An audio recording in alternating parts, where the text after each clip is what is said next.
Mustang II was a Pinto in a Halloween costume. It was as much a Mustang as I'm an athlete. Ford had lost the plot and it was time to pull the plug or try something new, bold, and cheap, because they were still getting their ass handed to them in court over that Pinto gas tank. They slapped the nameplate on the Foxbody platform designed for four-door grocery getters like your Mamaw's Granada. There was still some stumbling. The 79 Cobra barely got 131 horsepower out of a small bore turbo on a four-banger, had the response time of a DMV employee, and it overheated if you turned the radio up. Thankfully, the 5.0 showed up in 1982 and changed the game. They did figure out the four-banger setup in 1984 with the SVO.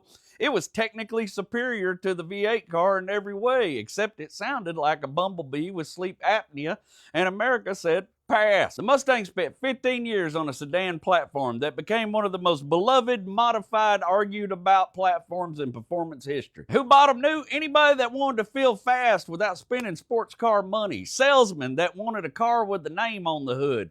Women bought the notchbacks and convertibles in big numbers because it was clean, simple, and it didn't scream meathead alert. This platform was the great democratizer of going fast. You didn't need to be rich, you just needed a parts catalog and a Saturday. Ford's approach to structural rigidity on this car was optimistic at best. They would twist so bad under hard acceleration that the hatchback would leak like a screen door and the doors wouldn't latch properly. Welded subframe connectors became a rite of passage. You hadn't even owned a Fox body until you'd been under it with a welder and a better idea. The drag strip consumed them by the thousands. The Fox body became a costume worn over a race car Ford never meant to build. Who loves them today? Men in their 40s with a heated garage, a credit card, and vanilla ice on the Bluetooth. It was the cheap muscle car everybody overlooked. You could get a clean one for $4,000 in 2018. That same car now is running $20,000 and higher. If a teenager has a Fox body in 2026, they either have a generous parent